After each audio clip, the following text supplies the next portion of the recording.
Buenas a todos. Mi nombre es Patricia Vidal, estudiante de doctorado en la Universidad Complutense de Madrid, y como parte del interesantísimo programa que la Asociación Jimena ha preparado este año, continuaremos conociendo a más mujeres medievales. En el vídeo de hoy damos un pequeño salto geográfico y nos situamos en la península itálica, donde conoceremos a una de las reinas más insignes de sus primeros tiempos, Teodolinda. Teodolinda era hija de Garibaldo, primer duque de los bávaros, y de Valdrada, hija de Bacón, rey de los longobardos entre el 510 y el 540. Pertenecía, por tanto, al linaje real de los letingos, el más noble de entre todos los linajes longobardos. Sin embargo, poco se sabe de la vida de Teodolinda de manera previa al año 588, aunque los investigadores han apuntado al 570 como posible año de su nacimiento y a Ratisbona, sede principal de los bávaros, como su ciudad de origen. El primer matrimonio de Teodolinda se produjo cerca de su veintena y formó parte de una política de alianzas entre los longobardos y los bávaros frente al creciente poder de los francos merovingios, en un momento de extrema fragilidad en el reino longobardo. Su primer marido fue Autario, hijo de Clefi y descendiente de monarcas longobardos, quien había sido aupado al trono en el año 584 tras el conocido como Período de los Duques, una década de interregno en el que la península itálica estuvo bajo el control de duques longobardos y no de un rey. Autario había estado prometido anteriormente con Clodosinda, la hermana de Childeberto II de Austrasia, pero el rey rompió el pacto y prometió a su hermana con Recaredo, rey de los visigodos, aunque esta boda tampoco tuvo lugar. Sea como fuere, Autario y Teodolinda contrajeron matrimonio el 15 de mayo del año 569, según la Historia Longobardorum de Paulo Diácono. La boda estuvo acompañada del nombramiento del hermano de Teodolinda, Gundoaldo, como duque de Asti, un nombramiento que aseguraba un sólido apoyo en la zona del Piamonte para Autario, quien también contaba con la alianza del duque de Turín, Agilulfo, decisiva para el control de los pasos alpinos y del desarrollo de su estrategia política. Después de ascender al trono, Autario emprendió un proceso de reunificación de las tribus lombardas con el objetivo de frenar las tendencias separatistas surgidas tras la muerte de su padre y así revitalizar el proyecto de Alboino, quien había liderado la incursión en la península en el año 568 con la intención de establecer un vasto estado longobardo en Italia. Como símbolo de esta política y para reafirmar la continuidad con Alboino, tras su matrimonio, Autario y Teodolinda establecieron su residencia en Verona, la ciudad predilecta del primer rey y un punto estratégico clave para controlar las rutas de acceso al Valle del Po desde Baviera. Sin embargo, esta iniciativa provocó la reacción de los bizantinos, los francos y varios duques lombardos, quienes, reacios a aceptar la autoridad del nuevo monarca, hicieron todo lo posible por obstaculizar sus planes. En la primavera del año 590, el ejército franco cruzó nuevamente los Alpes y marchó hacia Verona, lo que obligó a los soberanos a refugiarse en Pavía. Allí, el 5 de septiembre del año 590, Autario falleció repentinamente, posiblemente envenenado, poco más de un año después de su boda y tras solo 6 años de reinado, sin haber logrado derrotar a las fuerzas francas y bizantinas ni someter a los duques rebeldes. Durante este periodo, sin embargo, Teodolinda había conquistado de tal modo al pueblo longobardo que éste le permitió tomar a un segundo marido para mantenerla en el trono. El elegido fue Agilulfo, duque de Turín y fiel aliado de Autario. El matrimonio se celebró en otoño del 590 en Lomelo, cerca de Pavía, y según un informe de Paulo Diácono, fue seguido poco después por el bautismo de la soberana, quien se había convertido a la fe católica. En mayo de 591, en Milán, Agilulfo recibió por fin la investidura real de manos de los dirigentes de su pueblo, y fue a la misma Milán donde trasladó la sede de su corte, mientras que Teodolinda escogió Monza como residencia estival.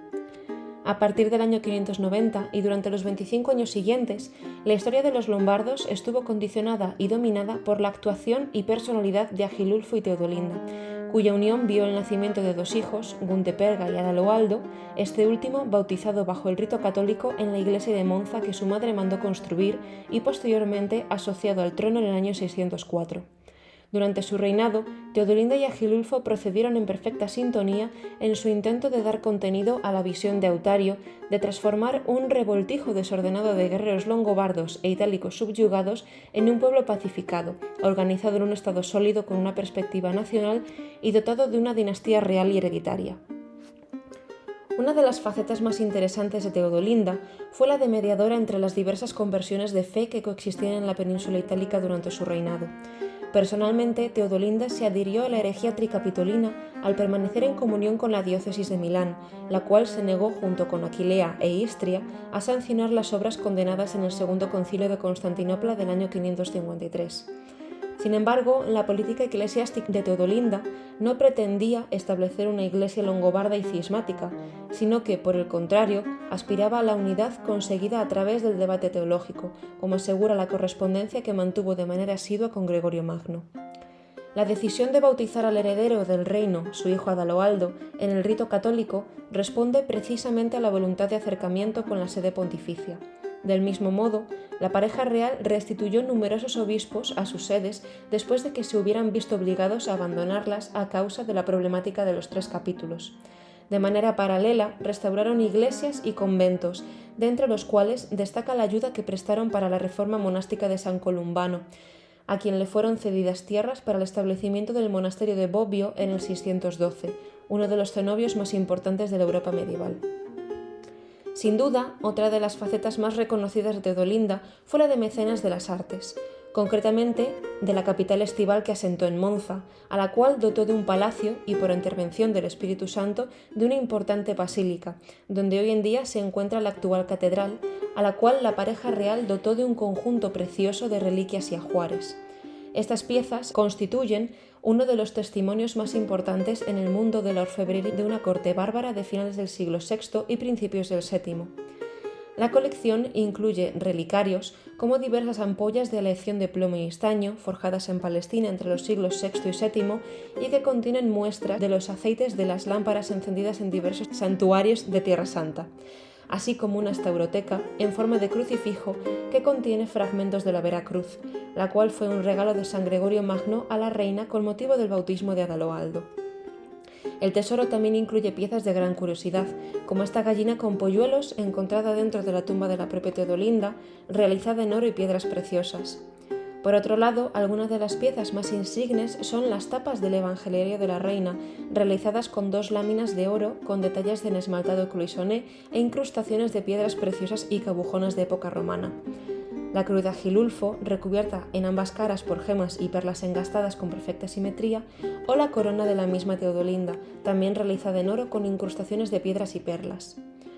Otra de las piezas que más destacan dentro de la Catedral de Monza es la llamada corona de hierro o corona férrea, un unicum dentro de la historia del arte que fue empleada, según la tradición, desde época de Constantino hasta Napoleón como insignia de la monarquía italiana. Es, a su vez, un relicario, puesto que la banda de hierro que le da nombre no es sino uno de los clavos de Cristo, encontrado por Santa Elena en el momento del hallazgo de la Santa Cruz.